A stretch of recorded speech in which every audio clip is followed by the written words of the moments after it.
Muchas gracias a todos ustedes por estar el día de hoy en esta mesa, que tiene que ver justamente con los defensores de derechos humanos en un sentido muy amplio, esta categoría, y solamente para enmarcar algunas cosas, recientemente se acaba de dar un informe y curiosamente fue del subsecretario de Gobernación, Alejandro Encina, que mencionó que del 2018 a la fecha han sido por lo menos 68 defensores de derechos humanos los asesinados en nuestro país, más aparte 43 periodistas. Solo en el lapso que lleva Andrés Manuel del 1 de diciembre a la fecha. Igualmente, el CENDA, el Centro de Defensa Ambiental, mencionó en otro informe que en el 2019 fueron 15 defensores del territorio los que fueron asesinados. Para el 2020 la cifra subió a 18 y a la mitad de este año iban otros 18 compañeros más. De tal manera que vemos que hay una crisis sistémica y hay una crisis estructural para los defensores de derechos humanos. Igual en el caso de los desaparecidos, hay más de 1,000 desaparecidos en nuestro país. Y un dato muy alarmante nos lo va a proporcionar la compañera María Luisa de la voz de los desaparecidos. Igualmente estos informes nos están advirtiendo del grave riesgo de amenazas de muerte, represión, cárcel, entre otros elementos para los defensores de derechos humanos en nuestro país. Solo para contextualizar, hace 6 años fue asesinado aquí en Puebla el compañero Antonio Esteban Cruz. En el 2016 desaparecen a nuestro compañero Bonifacio Uribe Telle, que era un luchador social y obviamente una gente que había militado en la izquierda toda su vida. Y hace 3 años en la Sierra Negra desaparecen al compañero Sergio Hernández. Es por ello que han venido desarrollando algunos compañeros que hoy propusimos hacer esta mesa para analizar, debatir y reflexionar sobre esta crisis sistémica y estructural de los derechos humanos, sobre todo de los defensores de derechos humanos en nuestro país. Igualmente, muy recientemente los compañeros del Comité Cerezo acaban de emitir el 10º informe, Defender los Derechos Humanos. Muchas gracias, Toño, por tu presencia. Y una iniciativa concatenada de los compañeros de la Coordinadora Socialista Revolucionaria es una iniciativa que es una campaña en defensa de las y los defensores del territorio, la naturaleza y la vida.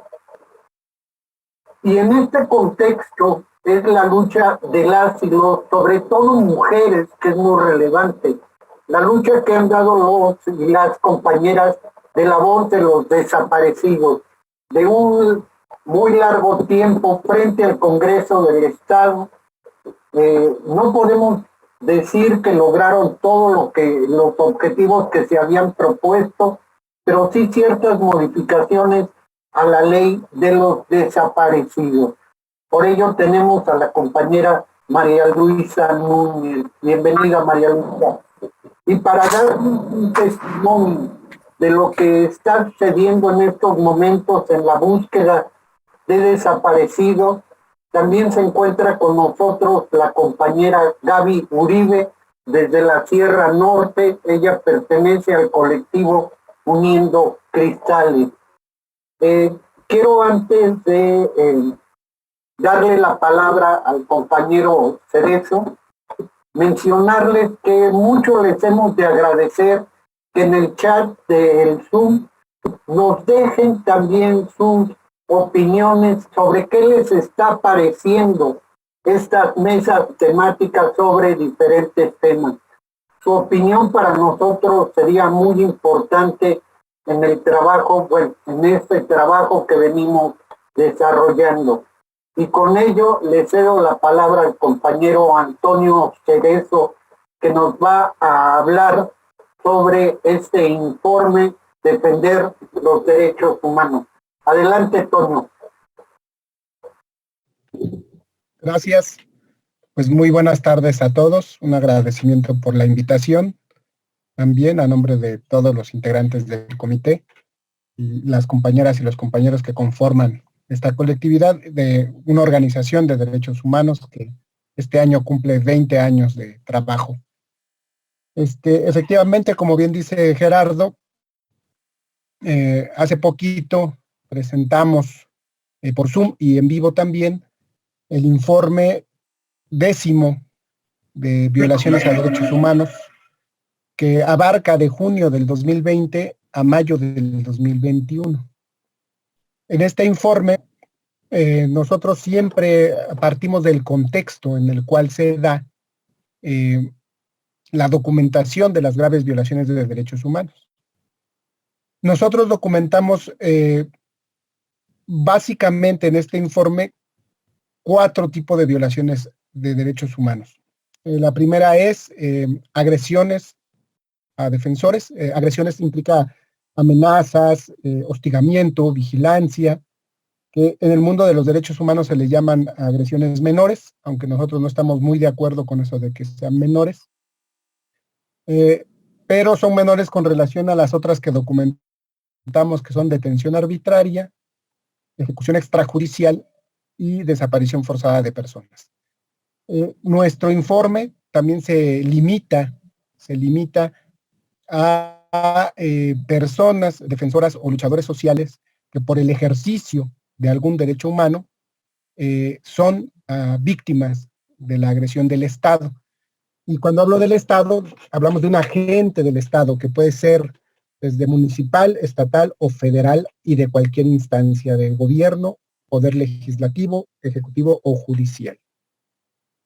Las violaciones que documentamos también son violaciones que se dan por comisión, cuando hay una orden directa de las autoridades, por omisión, cuando las autoridades no cumplen con su responsabilidad, y por aquiescencia, es decir, cuando mandatan a civiles fuera de la estructura del Estado para cometer las graves violaciones de derechos humanos, como en el caso de las ejecuciones extrajudiciales y desapariciones forzadas, donde por lo regular el Estado o los agentes del Estado esconden su responsabilidad al utilizar grupos paramilitares, civiles que son protegidos o financiados por el propio Estado.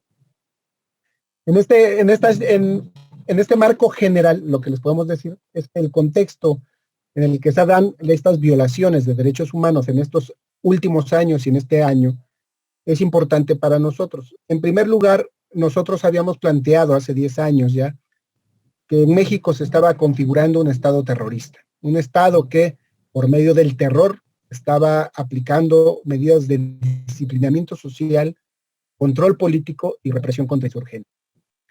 En la actualidad vemos que han cambiado algunas cosas. ¿Por qué? Porque vemos que el Estado, el gobierno federal, a través de los programas sociales, lo que está intentando es ganarse la mente y el corazón de las personas a través de los mismos. Pero que la dinámica en muchos estados no se ha roto y que continúa un clima de terror en ciertos estados, ¿no? O en ciertas regiones de algunos estados. También estamos viendo que en este tercer año, aunque López Obrador plantea que ya no existe el neoliberalismo, pues nosotros estamos viendo que aunque el Estado tenga el monopolio o refuerce el monopolio sobre ciertas ramas de la producción y cierta industria o proyectos, no hay un compromiso claro en contra de los intereses neoliberales. Y esto lo hablamos también porque en el mundo laboral, por ejemplo, al plantear que los trabajadores de las universidades de bienestar no son trabajadores, sino beneficiarios de un programa que reciben becas, eso es una expresión de la flexibilidad neoliberal en el trabajo, ¿no? O sea, ni siquiera te dan ningún beneficio como trabajador porque te dicen que eres beneficiario de una beca. Y eso es totalmente neoliberal y va en contra de la propia Constitución y de los pactos, convenciones y protocolos que ha firmado México de derechos humanos en la materia laboral, en materia de trabajo. Por otro lado, vemos también que el Estado tiene un discurso de identificar a los defensores de derechos humanos en general con la parte conservadora de la sociedad, dice López Obrador, ¿no? Entonces, para él los conservadores pueden ser de derecha, como por ejemplo los panistas que se reunieron con Vox, pero también para él los conservadores pueden ser de izquierda, ¿no? Entonces él dice que la derecha y la izquierda se tocan y para él los mete en el mismo costal. ¿Por qué? Porque se oponen a ciertas políticas o proyectos de gobierno y eso lo que hace es que al mismo tiempo que los califica de conservadores, pues diluye e invisibiliza la labor de muchos defensores de derechos humanos y los va a identificar como esta parte de la sociedad que se niega a la cuarta transformación y en ese sentido también genera un clima de posibilidad de agresión o de ataque contra los propios defensores. Desde nuestro punto de vista, la política de la militarización se va a mantener en estos 3 años, ahora a través de la Guardia Nacional y ya con el decreto donde pide que la Guardia Nacional sea un brazo más del ejército. Y también hay cierta omisión respecto a las estrategias de represión que se están dando en varios estados. Entonces hay un argumento reiterado desde Alejandro Encinas y Gobernación y todas las instancias federales, es que cuando planteamos nosotros ciertos temas en los estados, la respuesta es la federación, si no fue una violación de carácter federal, una violación de derechos humanos de carácter federal, la federación no se puede meter. Y entonces nos hemos sentado a platicar, porque ellos se presentan como mediadores entre el gobierno del estado y la organización afectada o los defensores afectados. Pero nosotros decimos que eso no es real. O sea, les hemos expresado y hemos exigido que la federación asuma su rol como gobierno federal e implemente todos los mecanismos jurídicos, políticos, para no permitir que en los estados se violen los derechos humanos. Y lo decimos ¿por qué? Porque de acuerdo a nuestro informe, y ahorita ya les voy entrando a materia, Chiapas, que es un estado gobernado por una persona emanada del Morena, pues parece que es la isla de la impunidad. Entonces nosotros decimos, ¿por qué? Porque un estado que se supone que gobierna Morena se convierte en el estado de la impunidad para las autoridades. Porque hay cierta permisibilidad, del Estado federal y del gobierno federal para con el Estado y las autoridades del Estado. Bueno, entonces, en ese contexto es el que nosotros vemos que se están dando las graves violaciones de derechos humanos en nuestro país. Comentarles que en nuestro informe documentamos 65 eventos de violaciones de derechos humanos y en cada evento, no en cada evento, sino en diferentes eventos, hubo 96 actos que implicaron otras violaciones de derechos humanos. Un evento tiene un inicio y un fin, es algo que sucede en el tiempo y dentro de ese evento puede haber diferentes violaciones de derechos humanos, diferentes actos de violación. Comentarles que los afectados fueron 22 comunidades, 19 personas, 2 familiares, y que 46 de estos eventos están dirigidos en contra de las comunidades o personas que luchan por el derecho humano a la protesta. Y 5 contra personas u organizaciones que luchan por la tierra y el territorio. El primer lugar se lo sacó la Ciudad de México con 13 eventos. El segundo lugar, Chiapas, con 12 eventos. El tercer lugar, Puebla, con 6 eventos. Y Guerrero y Michoacán quedaron empatados con 5 eventos. De las organizaciones más golpeadas son las FEXO, la Federación de Estudiantes Campesinos Socialistas de México, y también el Frente Nacional de Lucha por el Socialismo. Son de las organizaciones más golpeadas, que no son las únicas. También comentarles que en el 2020 hubo 432 de este tipo de eventos, y en el 2019, 219. Entonces ha ido como creciendo, y este año casi está igual que el año pasado. Bueno, con respecto a con respecto a las detenciones arbitrarias, hay 441 actos de detención arbitraria en el país. Ahí quien se sacó el primer lugar también es Chiapas, con 105 detenciones arbitrarias. Sigue Michoacán con 94, Jalisco con 52 y Chihuahua con 31. Puebla tiene el honroso séptimo lugar con 20 detenciones arbitrarias, sin contar las que se dieron. Creo que no entraron las que se dieron con las compañeras de Teteles. Por el tiempo no alcanzó a entrar al informe. Si no, quién sabe, a lo mejor hasta sacaban un mejor lugar o un peor lugar, no lo sé. De estas 441 personas detenidas, 393 están libres. Casi siempre, y ahí están las estadísticas del informe, se les acusa de motín. En este caso, la mayoría fueron acusados de motín. En Jalisco, por ejemplo, se dieron detenciones masivas, y en el contexto de esas detenciones, algunas se convirtieron en desaparición forzada, y se documentaron 13 en Jalisco. Desapariciones forzadas que tuvieron un carácter temporal porque fueron presentadas las personas y libres. Y eso me lleva al tema de las víctimas de desaparición forzada. En este periodo de junio del 2021 a la fecha, hay 29 víctimas de desaparición forzada, 24 fueron presentadas libres, y 5 personas defensoras tienen un paradero desconocido. Los estados donde más se ha aplicado la política de la desaparición forzada son Jalisco con 13, Chiapas con 6, Tamaulipas con 3, Guerrero con 2, y ahí todos los estados siguientes. Estoy hablando del último año. De víctimas de ejecución extrajudicial, en este periodo que documentamos, se contabilizan 18 personas defensoras. En Oaxaca hubo 6 ejecuciones, en Chiapas 4, en Sonora 2, y en las 2 Baja Californias 2 en cada uno. Para un total de 2019 acá, a la fecha están 40 ejecuciones extrajudiciales. Nosotros documentamos las ejecuciones extrajudiciales por motivos políticos, y a veces los criterios que utiliza el Estado o que utilizamos nosotros u otras organizaciones pueden variar. Por eso los números también varían. Pero lo que a nosotros nos preocupa es que se elevó, o más o menos se ha mantenido, el número de ejecuciones extrajudiciales. En el 2019 hubo 16, en el 2020 15, y en lo que va del 2021 van 9. Entonces van 40 sin contar el último pedacito del 2018 de López Obrador.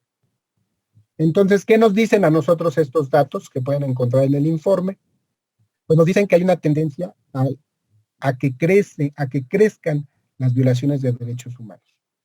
Lamentablemente vemos que la política de omisión del Estado y del gobierno federal respecto a los estados ha hecho que los estados o las autoridades estatales sean impunes y cometan impunemente o estén cometiendo en la impunidad diferentes violaciones de derechos humanos bajo el argumento de que somos una república federal y que pareciera que el gobierno no puede intervenir, el gobierno federal, en los estados. Entonces nosotros decimos, bueno, si no pudiera, debe haber un mecanismo, o que deben de crear un mecanismo legal que les permita a la federación intervenir, aunque en muchos casos la federación no puede argumentar que no le compete, ya que en el caso de desaparición forzada, pues es un delito de carácter también federal, me parece, y si no, que me diga María Luisa si me equivoco, porque a lo mejor yo me equivoco.